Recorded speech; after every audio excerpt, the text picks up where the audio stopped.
Supreme court ने article 63A से मुतालिक नजरसानी दरख्वास्त की समाअत करने वाले बेंच पर एतराज़ मुस्तरद कर दिया। चीफ जस्टिस ने बानी पीटीआई के वकील बैरिस्टर अली जफर से कहा, आपने कहा फैसला सुना दे तो हमने सुना दिया, हम सबका मुश्तरका फैसला है, बेंच पर एतराज़ मुस्तरद करते हैं। बैरिस्टर अली जफर ने कहा, बेंच तश्कील देने वाली कमेटी के मेंबरान बेंच का हिस्सा हैं, वो खुद कैसे बेंच की तश्कील को कानूनी करार दे सकते हैं। चीफ जस्टिस ने कहा, अगर ऐसा हो तो जजेस कमेटी के मेंबरान किसी बेंच का हिस्सा ही ना बन सके। क्या हमारे पास ऐसा अख्तियार है हम किसी को पकड़कर बेंच में बैठा सकें? आप हमें बातें सुनाते हैं तो फिर सुने भी। जजेस से बदतमीजी का तरीका अब आम हो गया है। कमरा अदालत से बाहर जाकर यूट्यूबर्स शुरू हो जाएंगे। लोगों को यहाँ मर्जी के बेंच की आदत है, वो जमाने चले गए। क्या माजी में यहाँ सीनियरिटी पर बेंच बनते रहे? अदालत ने वकील अली जफर की बानी पीटीआई से मुलाकात की इस्तदा मंजूर करते हुए समाअत कल तक मुलतवी कर दी।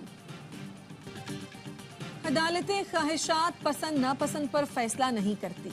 कौन से कानून में लिखा है कि थप्पड़ मारो और डैम फंड में पैसे जमा करा दो, सजा नहीं मिलेगी? सिंध के सीनियर वजीर शर्जील मेमन कहते हैं, एक शख्स के लिए रिलीफ की फैक्ट्रियां खोल दी गई, उसके काले करतूत छुपाकर फरिश्ता बनाकर पेश किया गया। पीटीआई के अकाउंट्स में भारत और इसराइल से फंडिंग आ रही थी। इन्होंने 60 में सिर्फ 12 अकाउंट जाहिर किए।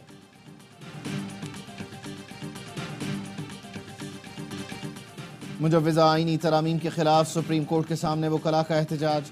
चेयरमैन पीटीआई बैरिस्टर गौहर ने कहा, आइन में गैर कानूनी तरामीम की जा रही हैं। अदलिया को तकसीम करने की जब भी कोशिश की गई वकला बाहर निकले हैं। हम आइन की सरबुलंदी और आज़ाद अदलिया चाहते हैं। सलमान अकरम राजा ने कहा, अपील करता हूँ तारीख के अहम मोड़ पर हक और सच का साथ दो। आइन में तरमीम का मकसद काला कानून और कठपुतली अदालत बनाना है। मुल्क में आइन रहेगा और ना ही कानून। लतीफ़ खोसा बोले, आइन पर शब खून मारा जा रहा है। पहले भी खून देकर अदलिया को आज़ाद कराया था, अब भी कराएंगे। मलेशिया के वजीर आजम अनवर इब्राहिम 3 रोज़ा दौरे पर आज इस्लामाबाद पहुंचेंगे। वजीर आजम शहबाज शरीफ उनका इस्तकबाल करेंगे। मलेशियन वजीर आजम, सदर वजीर आजम और army chief general Asim Munir से मुलाकातें करेंगे। मलेशिया के वजीर खारजा मोहम्मद हसन इस्लामाबाद पहुंच गए।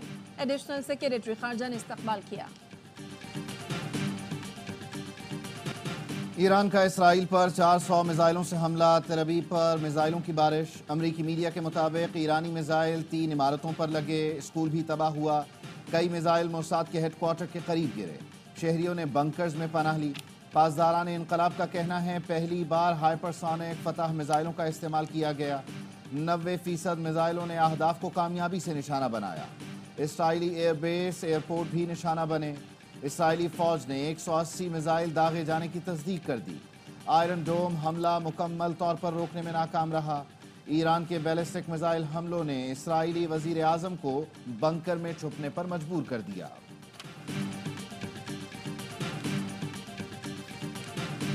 Make no mistake, the United States is fully supportive of Israel. My direction, the United States military actively supported the defense of Israel, and we're still assessing the impact. But based on what we know now, the attack appears to have been defeated. Iran ने बहुत बड़ी गलती की, कीमत अदा करना होगी। Israeli वजीर आजम नेतन्याहू की धमकी। अमेरिका भी इसराइल के दफा के लिए मैदान में आ गया। अमेरिकी सदर जो बाइडन कहते हैं, ईरान को हमले के संगीन नतायज भुगतना होंगे। अमेरिका इसराइल के दफा में मदद के लिए तैयार है। तर्जुमान अमेरिकी महकमा खारजा मैथ्यू मिलर ने कहा, ईरान का इसराइल पर हमला नाकाबिल कबूल है। दुनिया को हमारे साथ खड़े होकर ईरान की मजम्मत करना पड़ेगी। तर्जुमान पेंटागन का कहना है, अमेरिका ने मिसाइल मार गिराने में मदद की। ईरानी मिसाइल उर्दन की सरहद पर भी गिरे, 2 अफराद जख्मी हुए।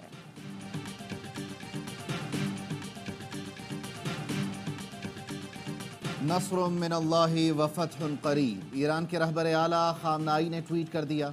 इसराइल को खबरदार करते हुए लिखा, इसराइल ईरान के साथ तसादुम से गुरेज करे।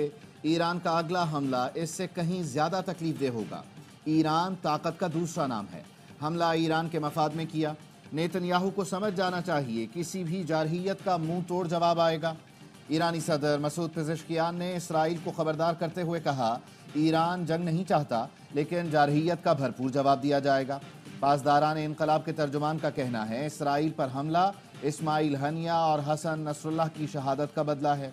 इसराइल में अहम अस्करी तंसीबात को निशाना बनाया गया। हिजबुल्लाह ने कहा, ईरानी मिसाइल हमला कामयाब रहा। कई इसराइली फौजी अड्डों को निशाना बनाया गया। इसराइल अपने फौजियों की हलाकतें छुपा रहा है। इसराइल पर ईरान का हमला, अक़वाम मुत्तहिदा की सलामती काउंसिल का हंगामी इजलास आज तलब कर लिया गया। अक़वाम मुत्तहिदा के सेक्रेटरी जनरल एंटोनियो गुतेरेस का कहना था, मुसलसल बढ़ती कशीदगी रुकनी चाहिए, फौरी तौर पर जंगबंदी होनी चाहिए। यूरोपीय यूनियन का भी फौरी तौर पर जंगबंदी का मुतालबा। बरतानिया ने इसराइल पर हमले की मजम्मत कर दी। बरतानवी वजीर आजम कहते हैं ईरान के खिलाफ इसराइल का भरपूर दिफा करेंगे। ऑस्ट्रेलिया, जापान, जर्मनी और फ्रांस समेत दीगर मुल्कों ने भी ईरान के हमले की मजम्मत कर दी।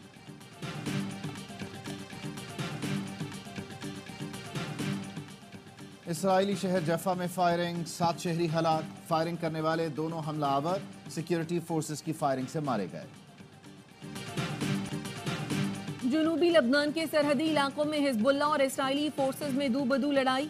हिजबुल्लाह का कहना है इसराइली फोर्सेस को भारी नुकसान उठाना पड़ा।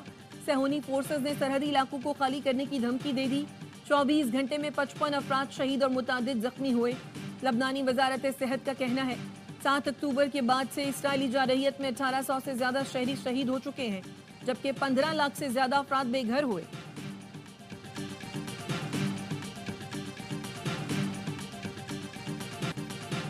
तोशाखाना 2 केस में बानी पीटीआई और बुशरा बीबी पर आज फर्द जुर्म आयद किए जाने का इम्कान। समाअत अडियाला जेल में होगी। बानी पीटीआई और बुशरा बीबी को चालान की नकूल फराहम की जा चुकी हैं।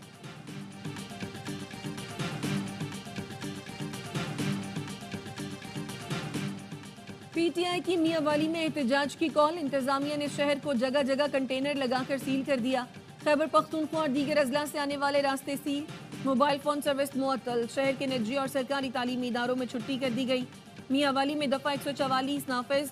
रेंजर्स की 2 कंपनियां भी तैनात। फैसलाबाद में पीटीआई के एहतजाज की कॉल। M4 मोटरवे के तमाम इंटरचेंजेस से दाखिला बंद। 100 से ज्यादा पीटीआई कारकुन जेर हिरासत।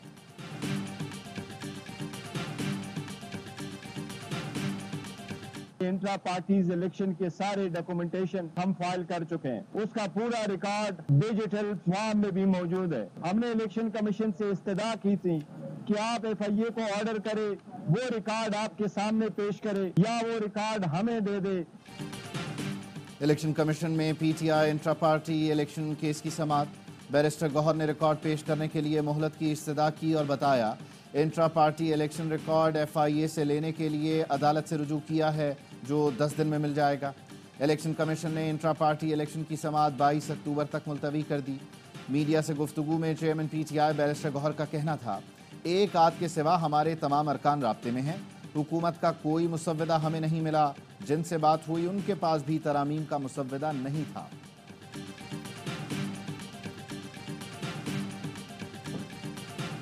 IMF is no panacea। हमने कहा है कि ये आखिरी प्रोग्राम हो। चाइनीज IPP डेट रीप्रोफाइलिंग में बात कर सकता हूँ। We are in initial stages of those discussion. IPPs on the CPEC side, the way this discussion is going on the local side। IMF का ये प्रोग्राम आखिरी होगा। करेंसी मुस्तहकम है, महंगाई कम हुई जिससे पॉलिसी रेट नीचे आया। IPPs और CPEC से मुतालिक चीन से बात की जा रही है। चीनी IPPs की पेमेंट रीप्रोफाइलिंग करा लेते हैं तो आवाम को फायदा पहुंचा सकेंगे। वजीर खजाना मोहम्मद औरंगजेब की प्रोग्राम खबर में गुफ्तगू। कहा PIA की निजकारी अक्टूबर तक मुकम्मल हो जाएगी। इस्लामाबाद एयरपोर्ट आउटसोर्सिंग और 3 डिस्कोस की निजकारी भी अक्टूबर में हो जाएगी। इस्लामाबाद के बाद लाहौर कराची एयरपोर्ट की आउटसोर्सिंग करेंगे। जून 2025 से पहले मुतालिका महकमे और वजारतें खत्म करने का अमल मुकम्मल हो जाएगा। 1 वजारत खत्म, 2 को जम और 3 की राइट साइजिंग कर रहे हैं। सितंबर में टैक्स के मुकम्मल अहदाफ हासिल कर लिए। 5 लाख नए फाइलर रजिस्टर हुए। टैक्स में 50 बिलियन रुपए का इजाफा हुआ।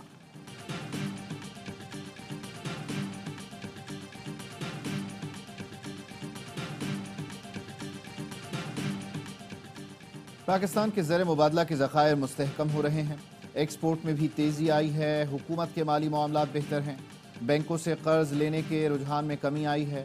Governor state bank Jamil Ahmed का कराची में कॉन्फ्रेंस से खिताब। कहा, पाकिस्तान में टैक्स टू GDP की शरह कम है। बैंकारी में जिद्दत लाकर मईशत को फ़रोग दे सकते हैं।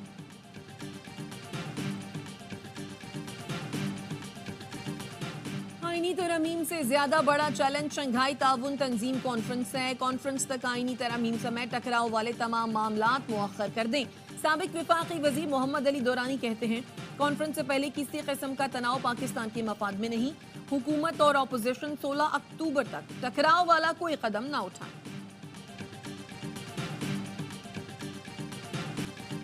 बाबर आजम ने क़यादत का बोझ कंधों से उतार दिया, कप्तानी से इस्तीफा दे दिया। दूसरा मौका मिलने के सिर्फ 6 माह बाद व्हाइट बॉल टीम की कप्तानी छोड़ दी। कहा कप्तानी का तजुर्बा अच्छा रहा लेकिन वर्कलोड बढ़ गया था। अपनी कारकर्दगी को तरजीह देना, बैटिंग का लुत्फ उठाना और खानदान के साथ वक्त गुजारना चाहता हूं। मोहम्मद रिजवान T20 के लिए कप्तान के मजबूत तरीन उम्मीदवार।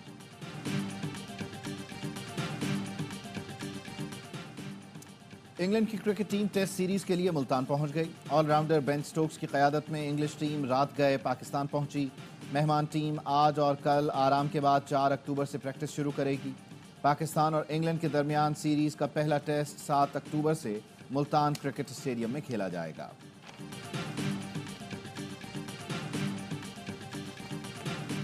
खवातीन का 9वां T20 वर्ल्ड कप कल से शुरू होगा। पाकिस्तान का श्रीलंका से दुबई में टाकरा होगा। इफ्तिताही मैच में बांग्लादेश और स्कॉटलैंड की टीमें आमने सामने होंगी। खवातीन वर्ल्ड कप में पहली बार इनामी रकम मर्दों के वर्ल्ड कप जितनी यानी $2.34 मिलियन रखी गई है।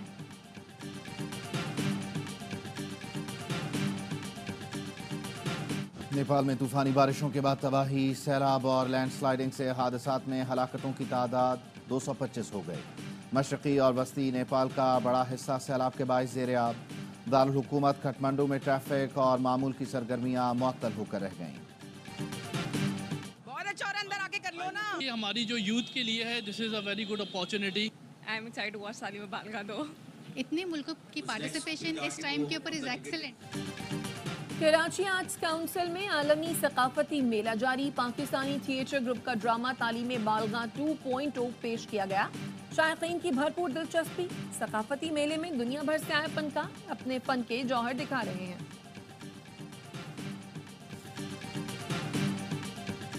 और कॉमेडी किंग उमर शरीफ को मद्दाहों से बिछड़े 3 बरस बीत गए। उमर शरीफ तकरीबन 5 दिहाइयों तक मुस्कुराहटें बिखेरते रहे। बकरा किस्तों पे और बुढ़ा घर पे है जैसे लाजवाल स्टेज ड्रामे आज भी बेहद मकबूल।